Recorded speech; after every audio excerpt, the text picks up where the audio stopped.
Hey all my digitally twisted outlaws. How you guys doing?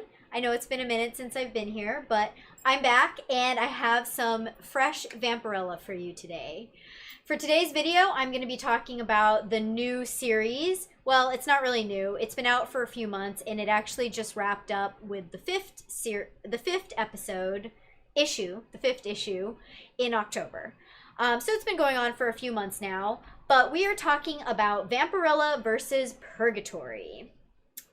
I'm going to break up each of the 5 issues into their own video. They'll be coming out over the next few days, so keep a lookout for those. But today we're going to be talking about issue number 1.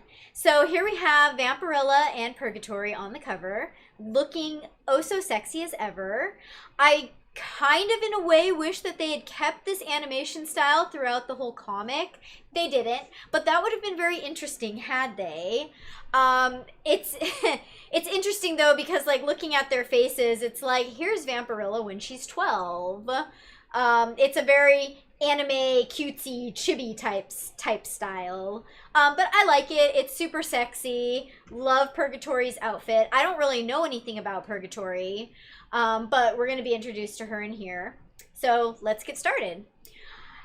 Interesting thing about this particular series, this really dives into the relationship between Vampirella and her mom Lilith.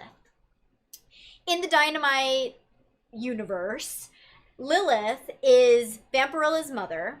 They have a very toxic relationship. And Lilith is also considered to be kind of like the queen of the monsters. So a lot of the monsters consider Lilith to be kind of like their mother. This right here, this is Undine. She's kind of like a water spirit. She has the power of foresight, a lot of psychic ability, and she is very, very, very desperately seeking Lilith's approval. And that comes into play a lot in this series. In issue number 1, we see a lot of kind of the setup of the relationship between the different characters, the dynamic, and then it also lays out for us what the storyline is going to be. This particular page that I've chosen here, that you can see on the screen, so this is basically telling us what the storyline is going to be. We have these 36 people in the world called the, I'm going to butcher this, but I'll try. It's the Sadicum Nistrum, maybe. Apparently, these are 36 people who are just truly, truly good people. And I am hearing noise. Hold on. Okay, sorry about that. I'm back. I had to go answer the door. But as I was saying, so the whole plot revolves around the fact that there's these 36 truly good people in the world. And apparently they are very essential to the continued existence of humanity. These people don't even know who they are. Nobody knows who they are. But if they were to be corrupted, it would trigger and bring about Armageddon. So of course, Lilith sees this as a huge challenge that she is going to corrupt these uncorruptible people and bring about Armageddon, because why not? So this, as we see here, this is Undine's gift that she's giving to Lilith on her birthday, the fact that she found who these 36 people are, and she sets this up now as a game. We can see here Lilith is very, very, very happy. Of course, Vampirella gets dragged into this. This is our first, This is our first introduction of Vampirella in this comic. So you can see what the styling of her character is like. It's very classic. We see her here with the bat wings, her typical kind of one-piece bathing suit look.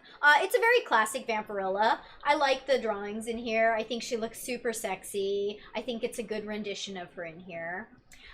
This page actually comes directly after the one that we had just saw. So this little blurb right here, where she's saying, unlike some of my rotten children, is directly referring to Vampirella. Vampirella and her mother have an incredibly toxic relationship. Vampirella considers herself to be kind of a savior of humankind, because she's really taken on Earth as being her home planet. and she loves the people of it. She wants to look after them.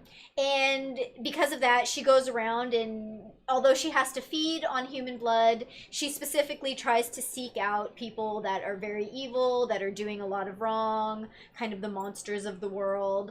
So she has a sixth sense for that, and she's always flying around looking for areas where something like that is going on, which is what we see here in this scene. And this brings us directly into our introduction of Purgatori. So this is Purgatori. We still don't know very much about her at this point, but this is her first introduction. Love the outfit, love the boots. Oh my gosh, I want to know where to get these boots. They are so super sexy. I envision this outfit to be kind of like a shiny leather. I think that would look really cool. So this is where we have Purgatori and Vampirella meet up. Their relationship is going to be very, very pivotal to this entire comic series, hence the name Vampirella versus Purgatori. But this is where they start to meet each other. And, you know, at first they're kind of like, I'm not really sure who you are, what you're doing. As we see here, Purgatori is saying to Vampirella, look, I'm supposed to be your friend, or at least your ally. They call me Purgatori. You must be Vampirella. It's nice to meet you. I can answer all your questions, but first we need to get this woman somewhere safe, somewhere your mother can't find her. At this point, Vampirella is a little bit confused about what's going on. She doesn't really understand why she's been brought here. She doesn't understand kind of the bad energy that she's feeling. She definitely isn't very sure about who Purgatori is or why Purgatori knows so much information. And this is something that comes up way later on in the series, but I'm not going to delve into that now. Because it actually becomes a very deep and complex storyline with a lot of things that have been very, very far planned out. And actually, as I go back and I reread this series, knowing how it ended, I can see a lot of foreshadowing, even in this page here, which was very close to the beginning of the entire series. So, you know, really kudos to the writers and how well they set this up, and what a kind of deep and connected story they wove in this. Sometimes with these crossover comics, the story can feel a little bit forced. The relationship between the characters can feel forced. You're not really sure exactly what they're doing there. Vampirella and Barbarella, oh my gosh, talk about a forced pairing. But, you know, this one, it has a very, very, very deep story, which I can't wait to get into in future videos as we start seeing more. Lots and lots of twists and turns, and I was actually incredibly surprised at the end of the fifth issue, what the true catalyst behind all of this was. This page I chose to talk about because I just love it. It just shows the really, really toxic relationship between Vampirella and her mother Lilith. I love how Vampirella just comes storming in here, just irate about what's going on, about how dare you try to corrupt these people, bring about Armageddon. She's lecturing her mother, and her mother is just completely ignoring it, talking over her, going off on another tangent. Like, I love it. I love it. You know, Vampirella's trying to get information. And her mother's just like having this conversation with her all made up in her head. It's great. And I just think that this really perfectly depicts the relationship between these two. And just the insane lengths that Lilith will go to in order to get a rise out of Vampirella. And to, like, get her attention. This whole thing is about she wants Vampirella's attention so bad that she's willing to bring about Armageddon. She's willing to cause all this chaos and destruction just to get Vampirella to acknowledge her for her birthday, to pay attention to her, and to play this little, as she calls it, game with her. It's just, oh my gosh, it's just so twisted and toxic, but it's really interesting that the writers were able to bring this in. Don't laugh. It's just really interesting that the writers were able to... It's so toxic and I love it! It's just so interesting that the writers were able to portray this in a comic. And it's like, it's a short comic too, you know? But man, it's just it really catches you. There's nothing like superficial and one-dimensional about this series.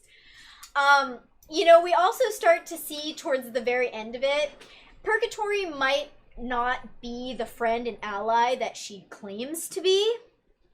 This is one of the ending pages for this particular issue, where Lilith is acknowledging that Vampirella is working with Purgatory, but she's also bringing up some of the things, like, you know, have you known her for very long? Can you trust her? And what's going on here is Purgatory was actually assuring Vampirella, like, oh yeah, I'm gonna keep this lady safe. This lady is one of these, Sadicium Nostrium, the very pure good people. This lady is one of them, and Purgatory is supposed to be taking her to safety so that Lilith can't get her and corrupt her. But it doesn't look like she's taking her to safety. No, it looks like she's sucking her blood. That's not safe. So I don't know. I don't know about Purgatory at this point. I don't know about the relationship between her and Vampirella, where it's going to go. I don't think it's going to go anywhere sexy. Like, sometimes we get in these Vampirella crossovers. I don't know. Maybe I'm wrong. But this series is really good. I really highly recommend it, and I can't wait to talk to you about the future issues. If you've read these, leave a comment down below. Let me know what you think. And I will talk to you all soon. Bye.